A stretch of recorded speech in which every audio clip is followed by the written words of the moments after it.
Bueno, hoy estamos Catalina Villegas y Alejandra Jiménez compartiendo una tarde, noche ya de cuarentena y vamos a hacer lectura de Casa Tomada de Julio Cortázar, publicada en 1946 y luego en 1947 en Hispanoamérica. Y bueno, fue una decisión que tomamos como en estos días de confinamiento porque nos sentimos un poco como en casa tomada. Entonces, pues vamos a hacer una lectura en dos partes y a dos voces. Adelante. Listo, Cata. Vamos. Gracias. Casa tomada. Nos gustaba la casa porque aparte de espaciosa y antigua, hoy que las casas antiguas sucumben a la más ventajosa liquidación de sus materiales, guardaba los recuerdos de nuestros bisabuelos, el abuelo paterno, nuestros padres y toda la infancia. Nos habituamos Irene y yo a persistir solos en ella, lo que era una locura, pues en esa casa podían vivir 8 personas sin estorbarse. Hacíamos la limpieza por la mañana, levantándonos a las 7 y a eso de las 11 yo le dejaba a Irene las últimas habitaciones por repasar y me iba a la cocina. Almorzábamos al mediodía siempre puntuales. Ya no quedaba nada por hacer fuera de unos platos sucios. Nos resultaba grato almorzar pensando en la casa profunda y silenciosa y cómo nos bastábamos para mantenerla limpia. A veces llegábamos a creer que era ella la que no nos dejó casarnos. Irene rechazó 2 pretendientes sin mayor motivo. A mí se me murió María Esther antes que llegáramos a comprometernos.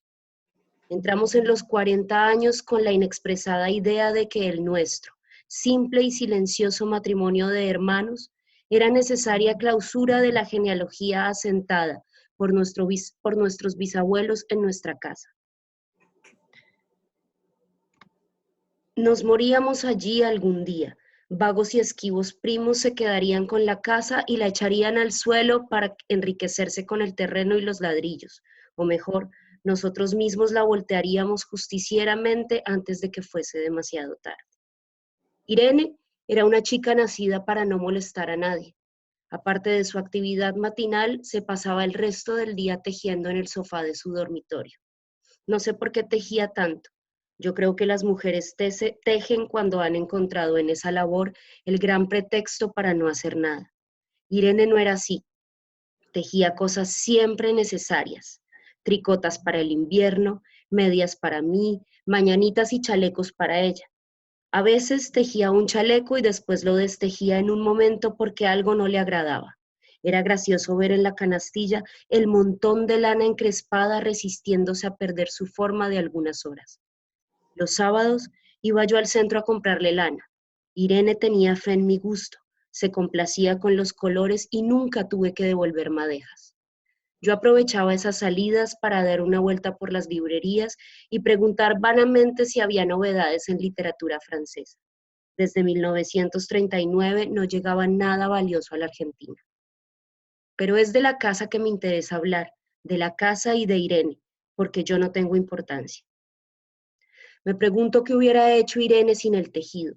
Uno puede releer un libro, pero cuando un pullover está terminado no se puede repetirlo sin escándalo.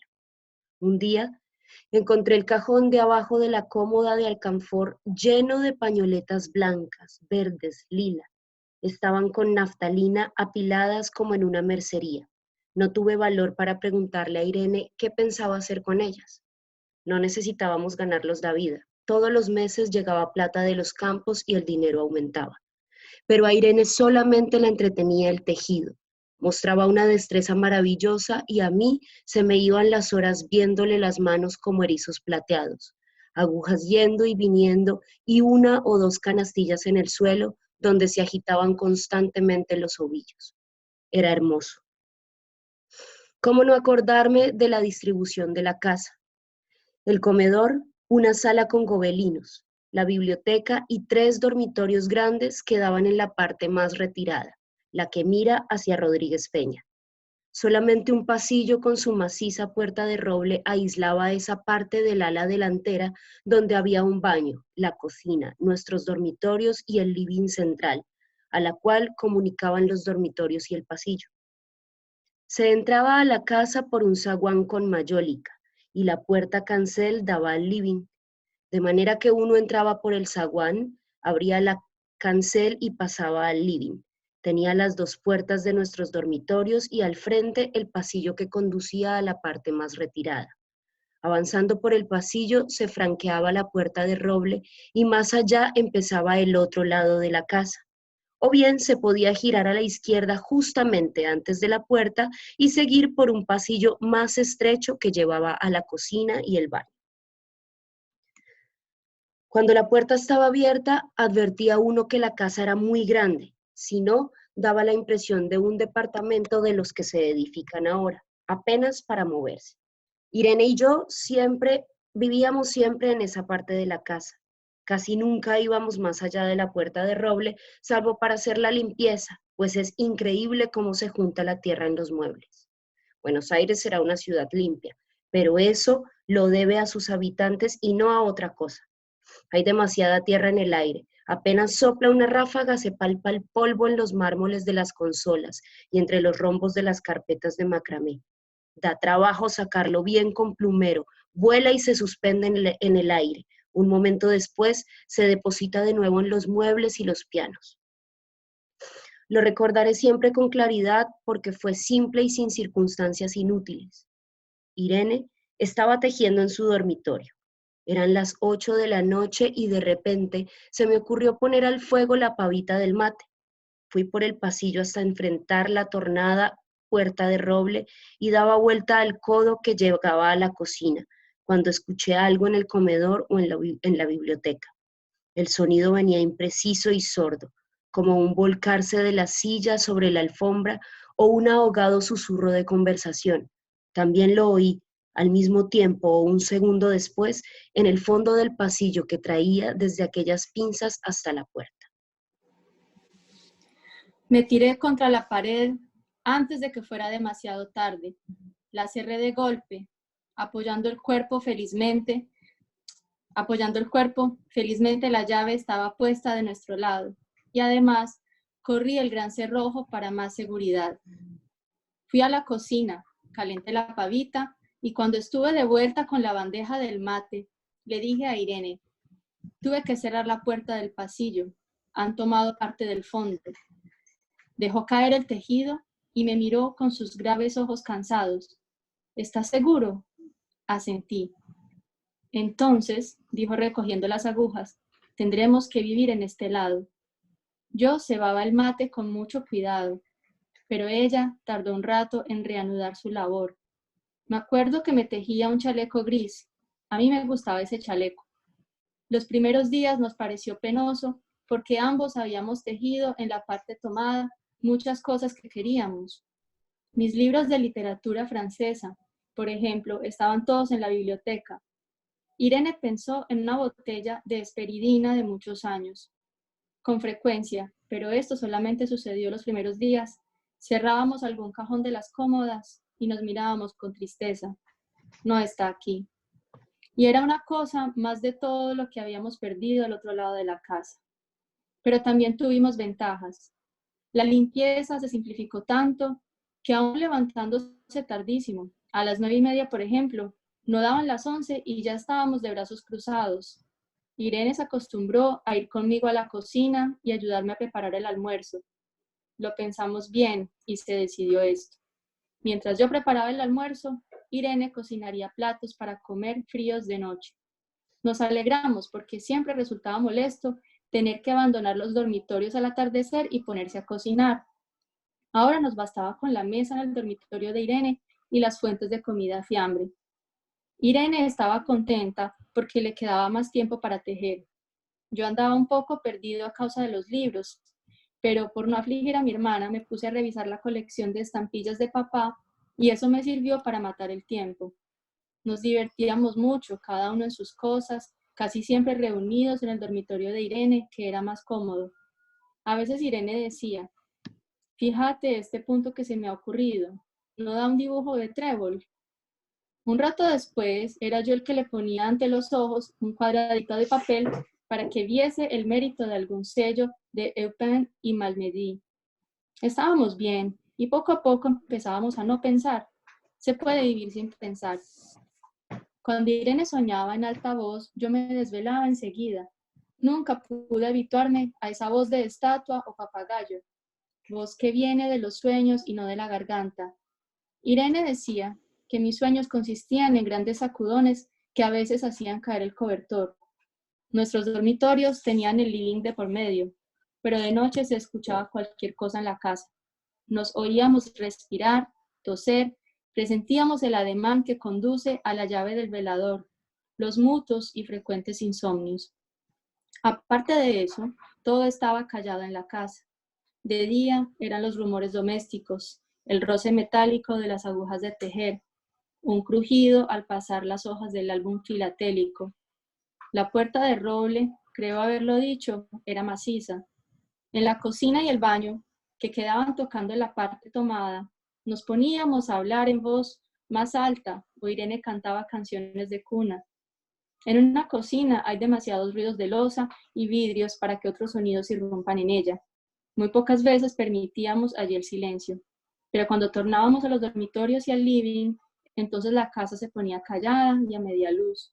Hasta pisábamos despacio para no molestarnos.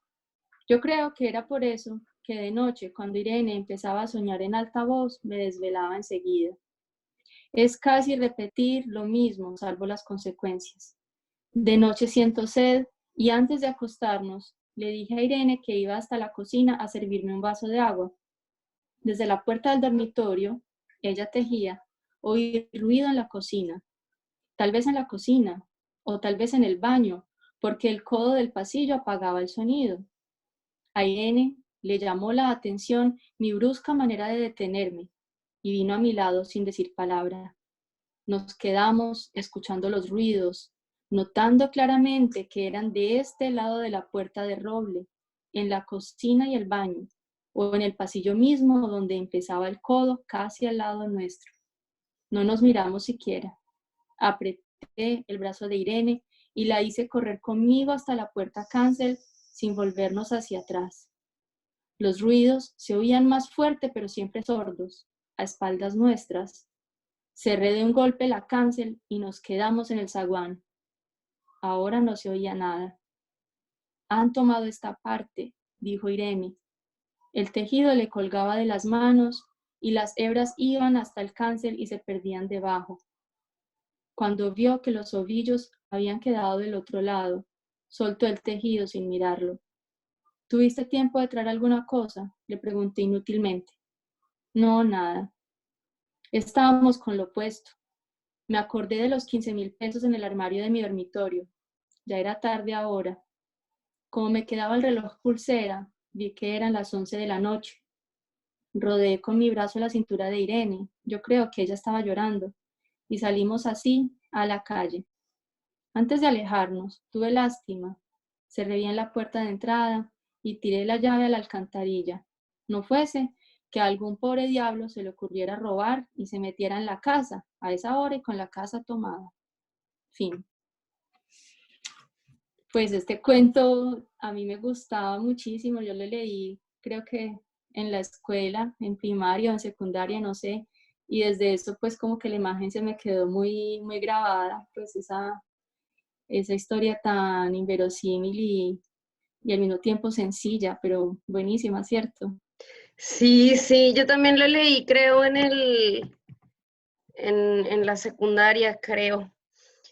Y lo que más me gusta, digamos, como de este cuento es como la inversión como en principio, como la sensación de la espacialidad que hay, más bien esa presencia de la espacialidad todo el tiempo, ¿no? Donde la casa es como este personaje más y cómo pues al final como que se invierte toda la historia, ¿no? Los que están adentro ahora están afuera y ya no sabemos qué queda, o quiénes Sí, realmente son los que quedan adentro, quiénes la tomaron, realmente la tomaron. Yo nunca he hecho un análisis del texto, ni seguramente hay un montón de análisis de Casa Tomada que yo no conozco, Sí, yo tampoco. pero sí estaría muy interesante hacerle ahí el review.